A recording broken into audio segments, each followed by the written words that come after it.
창세기 22장 7절에서 13절 말씀 교독하겠습니다. 이삭이 그 아버지 아브라함에게 말하여 이르되 내 아버지여 하니 그가 이르되 내 아들아 내가 여기 있노라. 이삭이 이르되 불과 나무는 있거니와 번제할 어린 양은 어디 있나이까?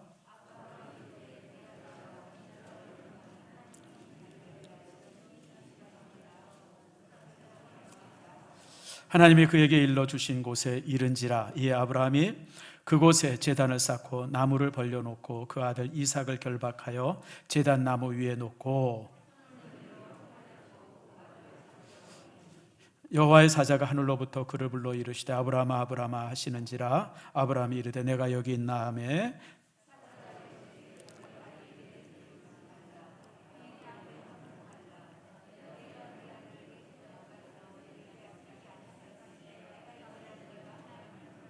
함께 있습니다. 아브라함이 눈을 들어 살펴본 즉 한 수양이 뒤에 있는데 뿔이 수풀에 걸려 있는지라. 아브라함이 가서 그 수양을 가져다가 아들을 대신하여 번제로 드렸더라. 아멘. 기도하겠습니다. 하나님 감사합니다. 선교지에서 좋은 소식들 오게 하시고 또 선교지에서 또 이제 이렇게 교회가 건축되어지는 이런 기쁜 소식을 알게 하심을 너무너무 감사합니다. 코로나 바이러스로 인해서 우리가 꼼짝 못하고 아무것도 못하고 있었는데 그러나 하나님께서는 저 오지의 교회가 세워지게 하시고 건축하게 하시고 또 믿음의 불을 일으켜 주심을 감사합니다. 주의 교회가 이 일에 힘을 다하게 하시고 올해도 그 어느 해보다도 하나님 앞에 더 충성하는 저희들 모두가 되게 해 주시옵소서. 오늘 이 시간 또한 귀한 말씀 함께 봅니다. 말씀이 우리에게 은혜가 되게 하시고 말씀 속에서 우리가 변화되게 하시며 그 모든 말씀들이 우리를 새롭게 해 주시옵소서. 특별히 말씀이 아버지 우리에게 능력이 되어서 우리의 질병을 치료할 뿐 아니라 우리의 육신의 그 모든 문제들을 다 치료하는 놀라운 축복 내리워 주시옵소서. 감사드리고 예수님의 이름으로 기도드립니다. 아멘. 우리 옆사람 한번 인사합시다. 축복합니다. 사랑합니다. 예, 오늘 주에 저신 여러분들을 축복하고 사랑합니다. 역사를 좋아하시는 분들은 아마 수메르 문명이라고 혹시 들어보셨나 모르겠어요. 수메르 문명이라고 들어보신 분? 이걸 못 들어보면 이거 사람도 아니죠. 못 들어보신 분? 예, 수메르 문명. 이게 왜 수메르 문명이 중요하냐면 세계 4대 문명보다 먼저 된 문명이 수메르 문명입니다. 보통 우리가 4대 문명 그러죠. 이제 중국에 있는 문명, 황하 문명이라는데 지금은 황하 문명이라고 그러지 않습니다. 왜냐하면 그 5000년대 문명이 사천성이나 황하나 그리고 양자강 이쪽에 그 당시 문명이 동일하게 이렇게 유지해져 있었어요. 그래서 중국의 문명 하나 있고 그 다음에 이제 인도의 겐지스강 중심으로 하는 그 문명이 있었고 그 다음에 이제 잘 아는 대로 우리 성경과 밀접하죠. 메소포타미아 지역에 문명이 있었고 유프라데스강과 티그리스강 하류죠. 그리고 또 하나가 이제 이집트 나일 문명. 이게 이제 4대 문명이라고 그래요. 근데 이 문명이 지금부터 5000년 전 BC 30세기부터 시작이 됩니다. 근데 놀라운 사실은 BC 4000년 전에 시작한 6000년부터 시작한 문명이 있어요. 그게 수메르 문명입니다. 근데 제가 왜 이 수메르 문명에 관심이 있냐면 수메르 문명과 또 수메르 문명에 의해서 기록되어진 여러 기록들이 성경과 밀접한 게 되게 많아요. 흡사한 게 많아요. 그래서 제가 몇 년 전부터 이 수메르 문명에 관심을 갖고 그런 쪽에 이제 책이라든지 이런 걸 좀 쭉 봐왔어요. 그러다가 제가 참 깜짝 놀랐는데 작년에 제가 책을 보면서 제가 놀란 게 어떤 학자 중에 하나가 특별히 이제 미국에 계신 우리 이제 한국인 학자인데 이분이 이제 언어 전공하신 분이에요. 그 이제 고대 히브리어면서 또 이제 수메르어나 이런 것도 이제 같이 전공하는데 수메르어를 전공하다가 공부하다가 깜짝 놀랐어요. 왜 놀랐냐면 수메르어가 우리나라 고대어와 너무 비슷한 단어들이 많은 거예요. 예를 들면 이런 겁니다. 나는 그럴 때 수메르어가 나가 나예요. 너는 그럴 때 너는 내입니다. 내. 3인칭 그가 할 때는 개입니다. 개. 우리가 개가 그러잖아요. 개가. 근데 이게 수메르어랑 동일해요. 우리가 인칭 대명사가.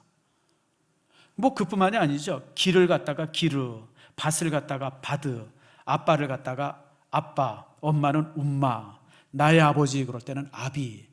이게 비슷한 단어들이 그냥 너무너무 수메르 속에 많은 거예요. 그래서 이분이 뭐를 주장하기 시작했냐면 수메르인들이 수메르인들이 수메르 문명이 언제 망하냐면 BC 5세기, BC 그러니까 30세기, 그러니까 지금부터 5,000년 전에 망하거든요. 바벨론에 의해서. 그래서 그때 망할 때 이 사람들이 확 흩어지는데 수메르인들의 후예를 못 찾아요, 지금. 그 역사적으로도 이게 굉장히 또 신비한 거예요. 어떤 나라 문명이 망하면 그 문명의 후예들이 남아있잖아요, 여기저기에. 근데 수메르인들은 그 후손을 못 찾아요. 어디에도 발견이 되질 않아요. 있다가 사라진 문명이죠. 근데 이분이 뭐라 하냐면 그때 수메르인들이 여행을 하기 시작했다는 거예요. 동쪽으로, 해 뜨는 쪽으로. 그래서 그 사람들이 우랄 알타이 산맥을 넘고 중앙아시아 그 넓은 지역 넘고 몽고 지역에 갔다가 더 가다가 한반도까지 왔다는 거예요. 그래서 그들에 의해서 세워진 나라가 고조선이라는 거예요. 지금 어떨까요, 여러분들? 이게 소설 같기도 하고 또 어떻게 보면 진짜 같기도 하고. 그래서 지금 이 수메르 문명이 우리 한반도 문명과 흡사하다고 하는 이론들이 지금 굉장히 많이 그 학문적으로 이렇게 논의가 되고 있어요. 우선 언어가 비슷하고 또 수메르인들이 머리가 우리처럼 까만 사람이에요. 그쪽 유라시아 사람들이 대부분 머리가 이제 유럽인들처럼 머리가 좀 노르스름하고 다 유럽인들처럼인데 수메르인들은 까만 머리예요. 그래서 수메르인들이 이제 넘어서 동쪽으로 가서 이제 고조선을 만들었다. 그리고 이제 우리가 단군이라고 그러잖아요. 단군. 이 단군이라는 단어가 또 이제 이 수메르 안에 있어요. 왕이라든지 이런 사람을 향해서 비슷하게 불려지는 단어가 있습니다. 제가 그건 지금 기억이 안 나는데 그런 식으로 해가지고 이제 그렇게 얘기를 하네. 그러니까 이제 멸망한 수메르인들 중에 이제 이렇게 동쪽으로 이주해가지고 우리 이제 고조선이 됐다. 근데 이제 이게 어떻게 민족 사학자들이나 이런 사람들이 되게 주장하기도 하고 강조하기도 하는데 또 이제 다른 학자들은 에이 거기까지 왔겠나 뭐 그런 사람들 되게 많습니다. 그래서 지금 찬반 논리가 있는데 아마 그래도 한번 우리가 연구해 볼 이 이유가 많아요. 왜 이유가 많으냐면 언어들이 너무 흡사해요. 특별히 여러분 수메르어가 교차어입니다. 교차어. 제가 이렇게 한글에 대해서 좀 유식한 말을 많이 하는데 이 교차어가 뭐냐면 한국어가 우리는 옛날에 한국어를 갖다 우랄 알타이라 그랬잖아요. 특별히 여러분 민족의 중요한 것은 DNA가 아니라 언어입니다. 언어를 보고 그 민족이 어느 민족인지를 대부분 파악하는데 우리를 갖다 우랄 알타이 어족이라 그랬는데 사실 그렇지 않아요. 우리는 교차어입니다. 어디에도 영향받지 않은 아주 특별한 언어예요. 이 교차어라는 게 뭐냐면 여러분 단어가 있으면 조사나 이런 걸로 해서 뜻이 바뀌어지잖아요. 그게 이제 뭐 의, 는, 가, 이, 뭐 뒤에 이런 식으로 붙어가지고 그래서 중국 사람이나 이런 사람들이 한국말 배우려면 너무 힘들어해요. 중국말은 아주 되게 쉽거든요. 단어만 이어붙이면 되거든요. 중국말은. 그래서 근데 이 수메르어가 교차어예요. 언어가 같아요. 언어 분집이. 그리고 뿐만 아니라 같은 단어들이 고대어 중에 굉장히 많습니다. 그래서 고대어 중에 5%가 수메르어와 똑같다 그래요. 그러니까 사람들이 그렇게 얘기할 수도 있겠다 싶어요. 어쨌든 이제 BC 30세기 다시 말해 5,000년 전에 이 수메르가 망하면서 많은 사람들이 흩어졌어요. 그 중에 이제 어떤 학자들은 고조선까지 와서 우리나라를 세웠다. 또 재미난 게 또 그걸 주장하는 분들이 이런 얘기를 해요. 여러분 중국의 문명을 낼 때 하은주 이렇게 시대를 얘기하잖아요. 그 다음에 이제 한나라가 되잖아요. 그 이제 진나라 한나라가 되는데 이 은나라 다른 말로 상나라가 자기들을 얘기할 때 자기들은 제후국이라고 그랬어요. 제후국. 제후국이라는 게 뭐냐면 큰 나라가 있고 그 큰 나라 안에 제후국들이 이렇게 있는 거거든요.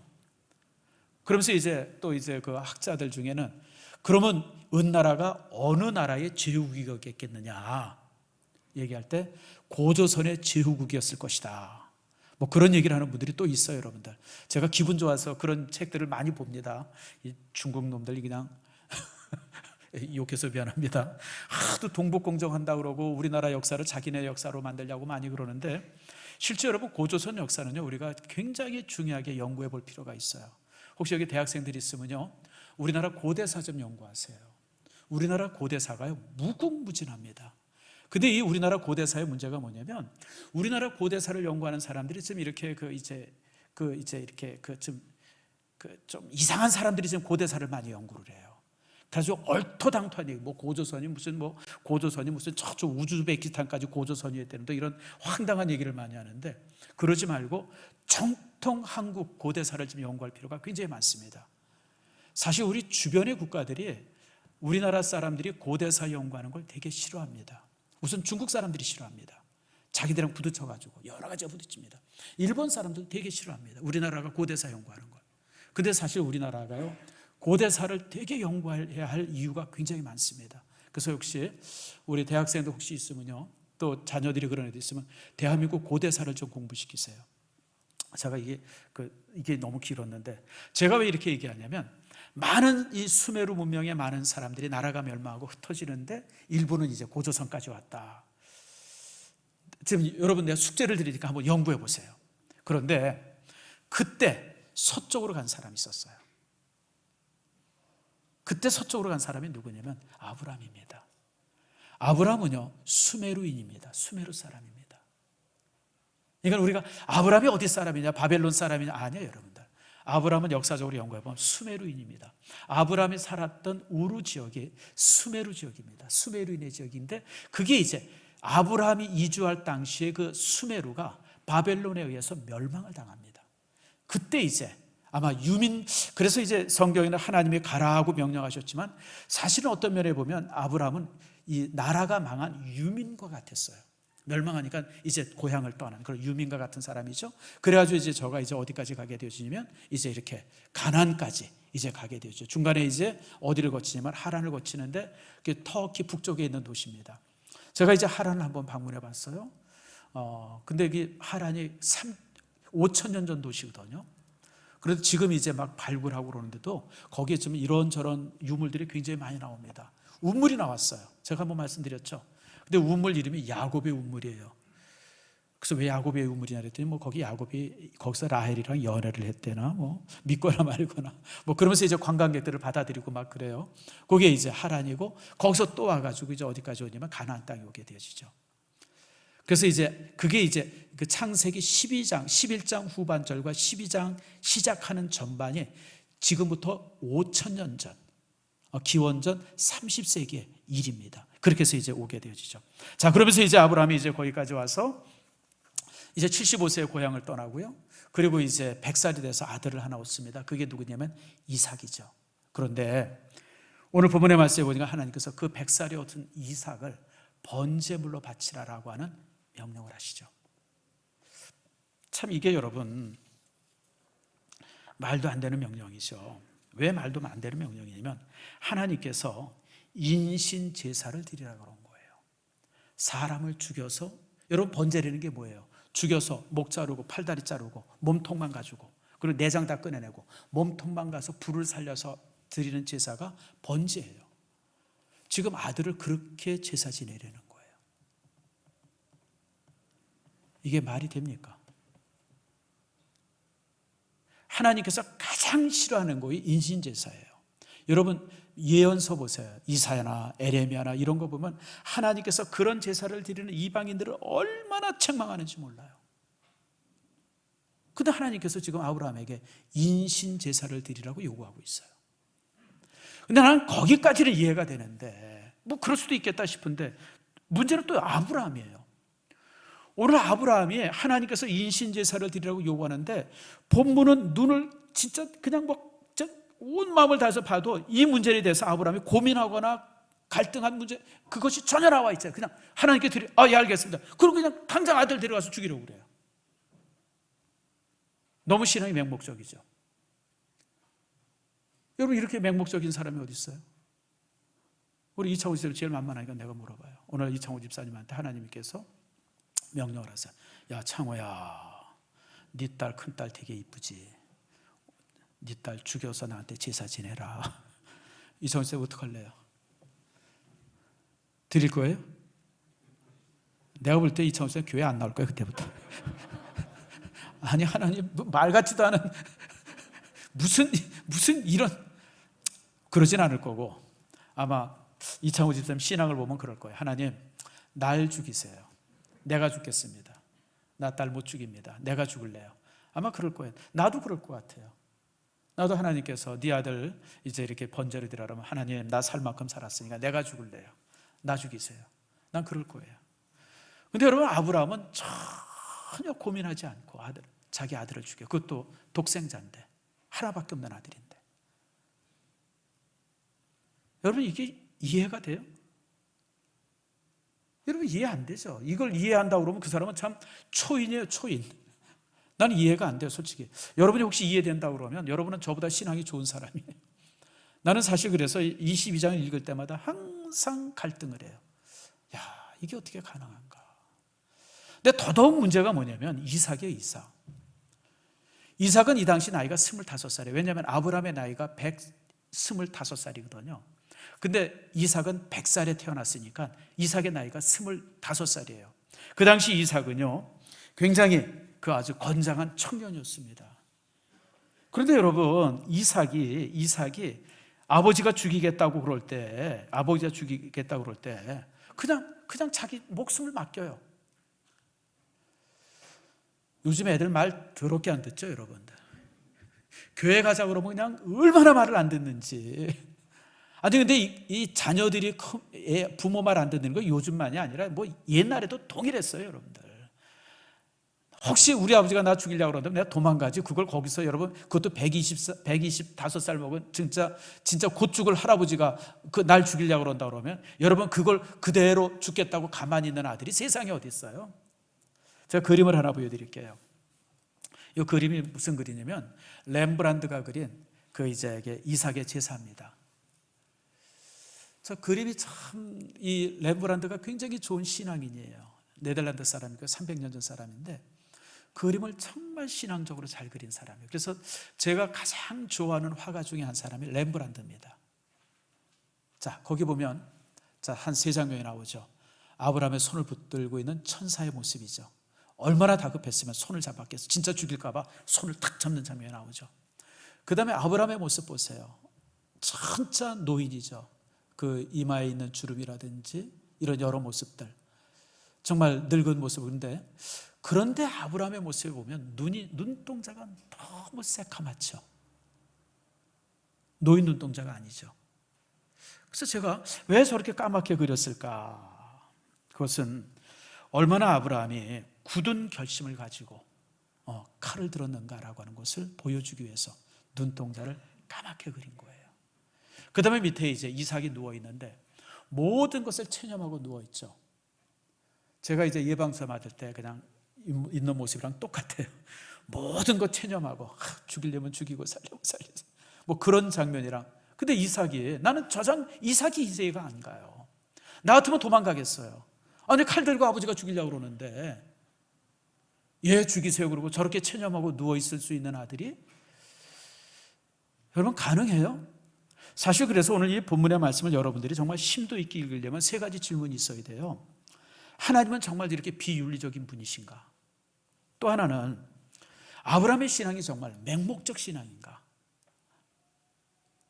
또 3번째로는 왜 이삭이 아무런 반항 없이 자기 목숨을 맡겼을까? 이 3가지에 대해서 질문을 해야 여러분들이 창세기 22장을 제대로 읽은 거예요. 그냥 아무 생각 없이 읽으면 그냥 읽어질 수 있지만 사실 이 3가지 질문이 있죠. 사실 창세기 22장을 보면 이해할 수 없는 일들이 너무 많습니다. 도저히 이해가 안 가요. 하나님의 그 지시도 이해가 안 가고 아브라함의 순종도 이해가 안 가고 또 이삭의 그 태도도 도저히 이해가 안 가요. 이게 도대체 무슨 일일까? 이게 무슨 시츄에이션이야? 어떻게 이런 일이 가능해? 그렇습니다. 인생 중에 우리가 이해할 수 있는 일들이 몇이나 있겠어요, 솔직하게. 내가 교회 캔다로 되어지는 인생 보셨습니까? 이렇게 됐으면 좋겠다라고 하는데, 그리고 또 정말 우리가 이것이 맞는데 이렇게 돼야 되는데라고 싶은데 그렇게 되어지는 일들이 솔직하게 그렇게 많지 않아요. 그래서 인생은 이해될 수 없는 일들이 너무 많아요. 근데 문제는 그게 인생이에요. 그게 인생이에요. 이해될 수 없는 일들이 너무 많은데도 불구하고 그게 인생이라고 하는 거예요. 혹시 여러분 불어하실 수 있는 분, 불어 공부하신 분 있어요? 저는 불어는 잘 몰라요. 제가 이제 이런저런 언어들 공부는 좀 여러 해봤는데 불어는 전혀 모르는데 불어 중에 세라비라고 하는 단어가 있습니다. 세라비. 세라고 하는 것은 지시대명사입니다. 이것저것 할 때 세라 그래요. 근데 라비는 이제 무슨 뜻이냐면 그 라비가 인생이다. 뭐 그런 뜻이에요. 그래서 이제 세라비 하면 그것이 인생이다 이런 뜻이에요. 이게 불란서 사람들이 이제 자주 쓰는 단어인데, 불란서 사람들은 굉장히 힘들고 어려우면 그냥 세라비 해버린다. 세라비. 우리나라 말로 뭐 될 대로 되라 뭐 그런 비슷한 의미죠. 세라비 그러고 이제 이렇게 툭툭 턴다 그래요. 아주 쿨한 자세죠. 근데 이 제목으로 4년 전에 영화가 하나 나왔어요. 세라비라는 영화가. 그래서 나도 너무 신기해가지고 이 영화를 제가 아주 코미디 영화인데, 근데 코미디도 아니에요. 이런 식으로 되어진 영화입니다. 세라비. 여러분 오늘 집에 가셔서 이 세라비라고 하는 영화를 꼭 찾아서 한번 보세요. 이 세라비라고 하는 뜻이 뭐냐면 이것이 인생이다 이런 제목으로 이제 우리 한글은 이제 그렇게 번역됐는데, 이제 아무튼 아주 재미난 영화입니다. 이 영화의 내용이 이런 겁니다. 결혼 플래너가 있어요. 결혼 플래너. 우리나라는 결혼 플래너라고 그러면 이제 이렇게 뭐 예식장 잡아주고 무슨 뭐 이렇게 사진 찍어주고 뭐 그런 걸로 우린 그렇죠. 근데 유럽은 결혼 플래너는 이게 대단한 직장이고 직업이에요.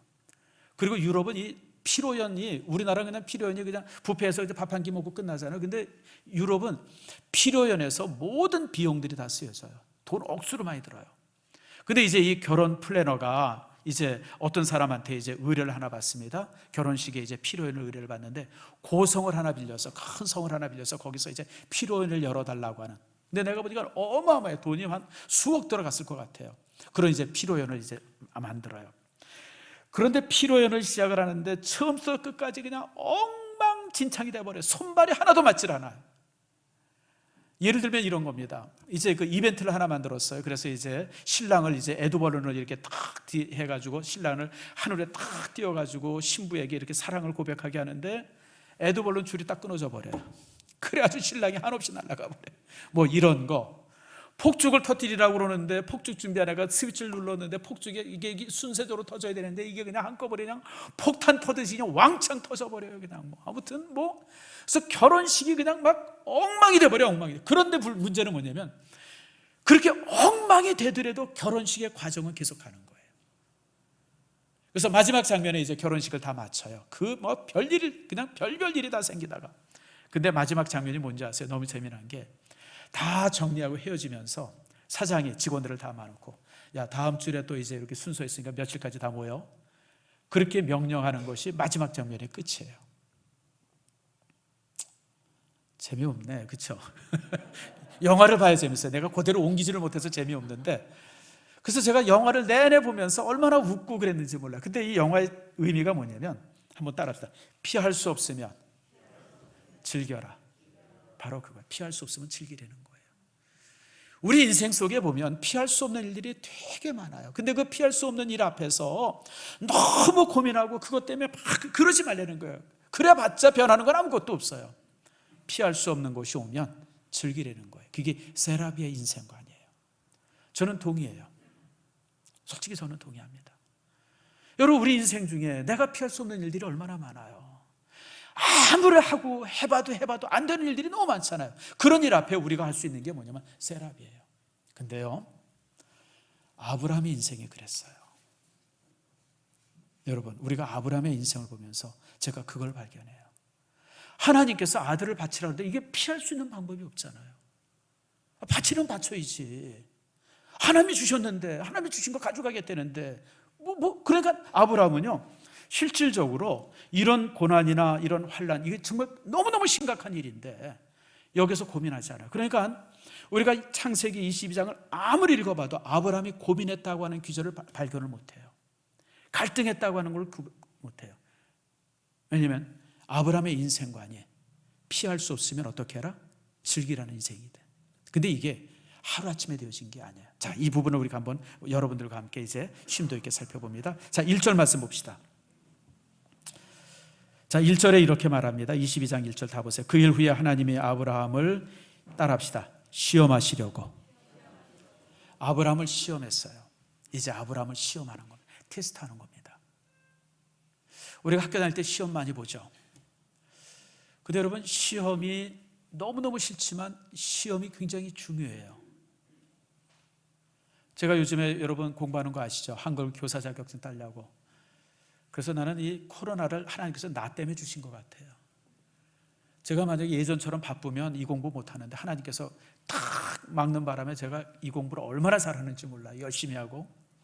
근데 시험을 치르는데요, 여러분, 시험 치를 때 너무 힘든데요, 시험을 치르고 나고 나면 내가 지금까지 배웠던 것들이 머리에 다 들어와 있어요. 시험이 되게 중요한 겁니다. 근데 하나님께서 인생을 시험하세요. 오늘 하나님께서 지금 아브라함을 시험하고 있어요. 근데 문제는 뭐냐면 이 시험을 아브라함도 알았을까요? 몰랐을까요? 하나님께서 네 아들을 바치라고 하나님께서 명령했을 때 아브라함이 하나님께서 나를 시험하는구나, 이 사실을 알았을까요? 몰랐을까요? 알았다고 생각하시는 분 한번 손 들어보세요. 몰랐을 것이다. 제가 답을 하나 줄게요. 알았나 몰랐나? 이 답을 보고 말하세요. 히브리서 11장 29절 말씀입니다. 한번 읽어봅시다. 히브리서 11장 29절 시작. 그가 하나님의 능히 이삭을 죽은 자 가운데서 다시 살리실 줄로 생각한지라. 비유컨대 그를 죽은 자 가운데서 도로 받을 것이니라. 아브라함이 어떻게 생각했어요? 이삭을 죽이면 하나님께서 이삭을 다시 살려주실 것이라고 어떻게 했어요? 믿었어요. 자, 다시 묻습니다. 아브라함은 하나님께서 자기를 시험하는 걸 알았어요? 몰랐어요? 알았어요? 몰랐어요? 알았어요, 여러분들. 하나님이 나를 시험하시는구나. 그러니까 아브라함이 전혀 고민 안 하는 거야. 그래? 하나님 시키니까 그냥 내가 죽일게요. 죽이면 하나님이 살려주실 텐데 뭐 갈등하고 고민할 게 뭐가 있어요? 아마 내가 볼 때 이삭도 거기에 동의한 것 같아요. 그러니까 이삭도 하나님 참 짓궂기도 하시지, 어찌 참 이런 죽이든지 만들지 마음대로 하세요. 뭐 주사 맞는 내 모습처럼 그냥 맡긴 거예요. 전혀 반응하지 않고. 근데 사실은요, 이게 한 번 있던 일이 아닙니다. 아브라함의 일생 중에 이런 시험이 여러 번 있었어요. 다시 말하면 학습되어진 거예요. 학습. 여러분, 학습이라는 게 되게 중요한 겁니다. 첫 번째 학습이 뭐냐면 고향을 떠나려는 겁니다. 내 고향을 떠나라. 다시 말하면 아브라함은 유민이었습니다. 수메르라고 하는 나라가 망하면서 그때 모든 민족들이 다 뿔뿔이 흩어지거든요. 그 중에 아브라함이 어떠면 서쪽으로 온 사람이에요. 그래서 아브라함은 수메르인입니다. 수메르인이에요. 그런데 이제 하나님께서 떠나려니까 아브라함은 그냥 알았습니다. 그러고 떠나죠. 첫 번째 시험에서 어땠어요? 합격했어요? 못했어요? 합격했어요. 두 번째 시험이 있었어요. 그게 뭐냐면 흉년이 들었어요. 이제 가나안 땅에 왔을 때 하나님께서 가나안 땅을 보여주면서 모든 걸, 이게 내가 네게 약속한 땅이야. 내가 여기서 번성할 거야. 그리고 약속을 했어요. 예, 감사합니다. 알았습니다. 그랬는데 그 해에 흉년이 들었어요. 흉년이 들어가지고 뭐 먹을 게 없고 양식이 떨어지고 그랬어요. 근데 아브라함이 고민을 하다가 그 가나안 땅을 떠나서 애굽으로 가요. 가면 돼요, 안 돼요? 가면 안 되죠. 하나님께서 약속한 땅에 그대로 머물러 있어야 되는데 아브라함이 이 두 번째 시험에서 아브라함이 실패를 합니다. 그래가지고 애굽 땅에 갔다가 얼마나 망신을 당해요. 아내를 왕한테 빼앗기고 그냥 아무튼 이런저런 고난을 겪다가 그러다 간신히 살아서 나오죠. 사실 그래서 두 번째 시험에서는 실패했어요. 점수가 빵점이었어요. 세 번째 시험이 있었는데 기다리라고 하는 시험이에요. 하나님께서 자식을 준다 그랬는데 75살인데 그때부터 자식을 하늘의 별처럼 이 바다의 모래알처럼 많게 해준다 그러면 2년에 한 번씩 쌍둥이를 낳아도 좀 모자랄 판인데, 그렇잖아요, 여러분들. 25년이 되도록 자식을 안 주는 거예요, 하나님께서. 그래서 아브라함이 답답한 거예요. 이제 내가 이제 노인이고 이게 이 나이에 어떻게 되나 막 고민하다가 첩을었죠. 그 첩이 누굽니까? 하갈이에요. 이 사라의 이제 이 자기 부인의 이 계집종을 첩으로 얻어서 자식을 낳습니다. 그가 바로 이제 이스마엘입니다. 근데 이게 참 나중에 문제가 심각하게 되어지죠. 이 이스마엘족이 누구의 조상이냐면 여러분, 마호멧의 조상이 됩니다. 그래서 사실 그때 이 아브라함이 참 그렇게 실수하지 않았다 그러면 이슬람이라고 하는 종교가 지금 존재하지 않을 겁니다. 역사 속에 이프라고 하는 단어야 아무 의미가 없지만, 가정이 있을 수 없지만, 그러나 참 아브라함의 그 불순종이 이런 엄청난 비극을 이후에 만들어내죠. 그러나 이제 사실은 그 자식이 아브라함의 후손이 아니지 않습니까? 결국 그러다가 25년을 기다렸다가 100살에 이삭을 얻습니다. 세 번째 시험은 세모입니다. 50점밖에 안 돼요. 그러면서 아브라함의 신앙이 한 단계 한 단계 올라가는 거예요. 그리고 이제 네 번째 시험이 뭐냐면 오늘 본문의 말씀에 네 아들을 내게 바치라라고 하는 시험이 왔어요. 근데 아브라함은 그런 과정을 거치면서 자신이 학습되어지고 하나님께서 요구하는 것이 무엇인가라고 하는 것을 알게 됐어요. 결국 믿음이라고 하는 것이 뭐예요? 믿습니다. 이게 믿음이 아니고 순종이 믿음이에요. 순종이 믿음. 하나님께서 하라는 대로 알겠습니다 그러고 하는 게 믿음인데, 그걸 지금까지 아브라함이 어떤 때는 합격도 했고 어떤 때는 빵점도 맞았고 어떤 때는 50점도 맞고 그러면서 여기까지 온 거예요. 이제 마지막 하나님이 시험을 주시는데 네 아들을 바치라고 하는 그런 시험이 저에게 이제 오게 되어진 겁니다. 여러분, 근데 여러분 제가 중요한 얘기를 합니다. 따라합시다. 테스트는 테스트다. 여러분, 시험은 시험일 뿐이에요. 실패해도 한 단계 올라가는 거고요, 이겨도 한 단계 한 계급 올라가는 겁니다. 여러분, 실패했다고 그거 망한 게 아니에요. 아브라함이 하나님께서 주신 시험에 다 100점 맞지 않았어요. 여러분들, 어떤 때는 100점 맞은 적도 있지만 어떤 때는 빵점 맞은 적도 있어요. 어떤 때는 50점 맞은 적도 있어요. 사실 그러나 아브라함이 그 과정을 겪으면서 믿음이 뭐다라고 하는 것을 제대로 확인하게 되어진 거예요. 그래서 여러분, 우리가 인생을 살면서 하나님께서 우리에게 시험을 주실 때 실패했다고 여러분 걱정하지 마세요. 우린 실패했지만 한 단계 올라가 있는 거예요. 아멘 하십니까? 어떤 때는 너무너무 창피한 게 있어요. 부끄러워가지고 정말 내가 이거 목사해도 되나, 내가 이거 장로해도 되나, 내가 이거 권사해도 되나, 이런 생각 가질 때도 종종 있어요. 그런데 그런 시험조차도 우리는 그 과정을 거치면서 한 단계 올라갔다라고 하는 거 여러분 기억하세요. 이게 왜 중요하냐면요, 욥을 비교해 보면 알 수가 있어요. 욥도 동일한 시련이 오죠. 욥기서 보세요. 욥이 하루아침에 자식을 다 잃습니다. 재산을 다 잃습니다. 모든 걸 다 잃어버립니다. 욥기서 1장에 보면 욥이 참 아주 의연하게 대처하죠. 하나님을 원망하지 아니하더라. 그건 1장까지예요. 2장부터는 하나님 아니라 그냥 닥치는 대로 원망합니다. 닥치는 대로. 욥기서 1장에서도 마지막까지 보면 욥의 이 불평에 가득 차 있어요. 심지어는 욥이 뭐라 그래요? 내가 그날 밤에 잉태되지 않았으면, 내가 태어날 때 그냥 사산에서 죽어버렸으면, 그런 얘기가 욥기서 2장부터 나오잖아요. 욥은 자신의 삶을 저주합니다. 왜 그런지 아세요? 욥은 학습이 돼 있질 않았었어요. 욥은 지금까지 참 편안하게 살았어요. 그냥 부자 되고 넉넉하고 사람들의 존경만 받다가 갑자기 이런 엄청난 시련이 딱 오니까 감당을 못한 거예요. 감당을. 그래서 욥기서 전체가 욥의 불평의 내용입니다.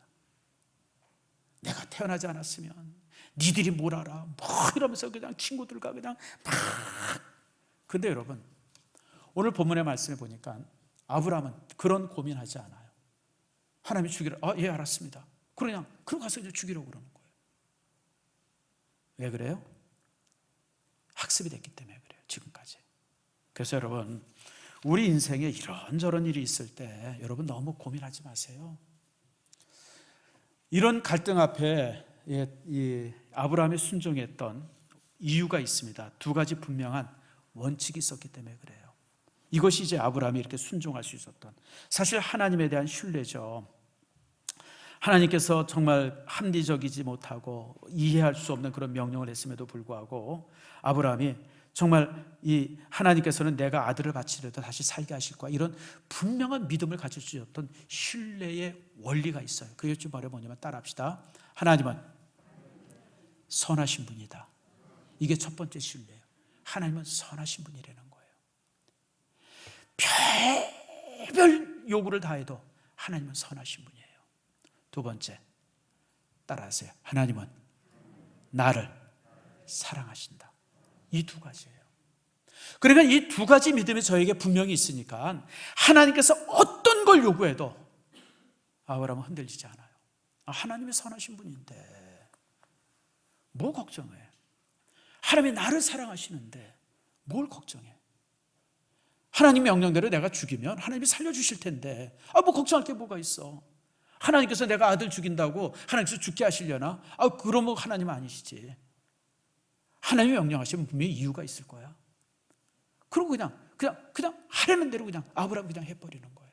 그러니까 오늘 창세기 22장에 보면 하나님의 명령이나 아브라함의 고민이나 무슨 이삭의 이런 무엇에 전혀 설명 없이 잔잔하게 사건만 기록하고 있는 이유가 그래서 그래요. 드디어 합격한 거예요. 드디어 하나님께서 됐구나. 이제 진짜 그래서 아브라함이 신앙의 믿음의 조상이 된 이유가 바로 그래서 그래요. 사랑하는 성도 여러분, 답이 없는 인생이 없어요. 뒤죽박죽인 것 같고 그냥 엉망인 것 같지만 항상 끝에 가면 답이 있어요. 아멘 하십니까? 그게 인생이에요. 인생 속에 수없이 많은 일이 있을 때 여러분 세라비의 인생관을 가지세요. 여러분 내가 아무리 반항하고 거기서 별짓을 다 해도 인생은 그냥 굴러가게 돼 있어요, 여러분들. 그리고 하나님께서 정하신 계획을 이루게 돼 있어요. 그러니까 여러분 고민할 필요가 없어요. 그렇게 욥처럼 그렇게 고민하고 그럴 필요가 없어요, 여러분. 아브라함처럼 담담하게 받아들이면 돼요. 그럼 인생이 편안해요, 여러분들. 인생 쉽습니다. 제가 살아보니까 인생 쉬워요.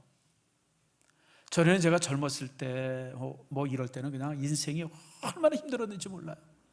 근데 이제 60이 넘고 보니까 인생 참 쉬운 거구나. 왜 이렇게 쉬운 인생을 내가 옛날에 힘들게 살았나, 그런 생각을 해보게 됩니다. 세라비, 여러분 내가 어쩔 수 없는 그런 일들이 내게 있으면 나는 그냥 거기에 순종하면 돼요. 그대로 살면 돼요. 왜냐하면 하나님은 선하신 분이고 그분은 나를 사랑하시는 분이기 때문에 그래요. 그래서 아브라함은 무슨 생각을 가졌냐면 내가 죽이면 하나님이 살려주실 거라고 하는 그런 믿음을 가지고 칼을 들었어요. 근데 하나님의 생각은 달랐죠. 옆에 뭘 마련했어요? 순양 한 마리를 마련하신 거예요. 하나님은 내가 생각한 것보다도 훨씬 더 나은 방법으로 나를 이렇게 준비하고 계신다고 하는 겁니다. 그래서 여러분 인생의 답은 뭐냐면 하나님 일이에요. 여호와 일에 하나님은 항상 더 좋은 것을 준비하신다. 아멘 하십니까? 내가 뭔가 잃었다 그래서, 내가 뭔가 힘들다 그래서 여러분 그게 인생의 끝이라고 생각하지 마세요. 하나님은 항상 더 좋은 것을 준비하고 계신 분이에요. 그래서 아브라함은 오늘 이렇게 이제 순양을 제사로 드리면서 승리하고 돌아오고 놀라운 축복을 약속받죠. 그 축복이 16절부터 18절 말씀입니다. 자, 우리 한번 이걸 읽고 말씀을 마칩니다. 자, 22장 16절에서 18절 같이 읽겠다. 시작. 이르시되 여호와께서 이르시기를 내가 나를 가리켜 맹세하노니 내가 이같이 행하여 내 아들 내 독자도 아끼지 아니하였은즉 내가 내게 큰 복을 주고 내 씨가 크게 번성하여 하늘의 별과 같고 바닷가의 모래와 같게 하리니 내 씨가 내 대적의 성문을 차지하리라. 또 내 씨로 말미암아 천하 만민이 복을 받으리니 이는 내가 나의 말을 준행하였음이니라 하셨다 하니라. 이 씨가 누구죠? 이 씨가 이삭이고 이 씨가 지금 이 땅에 살고 있는 유대인들입니다. 잘 아는 것처럼 유대인들은 전체 지구 인구의 0.2%입니다. 아주 1,800만 정도밖에 안 되죠. 아주 작은 숫자예요. 그런데 여러분 지금 세계 부의 절반 이상을 유대인들이 가지고 있습니다. 노벨상의 3분의 1을 유대인들이 탔고요. 여러분들이 알고 있는 유명한 사람들이 대부분 유대인들입니다. 대부분 유대인들. 빌 게이츠도 유대인이죠. 아무튼 지금 무슨 이 사람 저 사람들 야 이 사람 대단하네, 다 거의 다 유대인입니다. 미국의 영화사들 중에서 여러분 메이저사가 7개가 있다, 6개가 유대인이 가지고 있습니다. 여러분 언론도 마찬가지, 언론의 대부분도 유대인들이 가지고 있습니다. 여러분 지금 미국 대학의 교수들 중에 60%인가가 유대인 교수라는 얘기를 내가 통계로 봤어요. 난 깜짝 놀랐어요. 그렇게 많은 줄 몰랐어요. 유대인 교수가 미국 전체 대학 안에서 교수로서 60%가 넘는다 그래요. 여러분 이게 기절할 일이죠. 한 민족이, 그것도 5,000년 전에 하나님께 축복받은 민족이 지금 그렇게 세계를 지배하고 있어요. 여러분, 순종의 믿음을 가질 때 하나님께서 이처럼 나뿐 아니라 내 후손에게도 복을 주심을 기대하시고요. 그리고 우리의 순종의 원리가 무엇인지, 그래서 내 인생에 되어지는 모든 일들은 여러분 하나님께서 나를 성장시키는 과정 속에 있는 것임을 여러분 기억하세요. 흥해도 마찬가지고 망해도 마찬가지. 그걸 통해서 내가 한 단계 한 단계 올라가요. 아브라함은 실패도 있었어요. 빵점짜리도 있었어요. 그런데도 그걸 통해서 한 계단 올라가잖아요. 그걸 통해서. 실패가 아니에요. 우린 실패를 통해서 더 많이 배울 수도 있어요.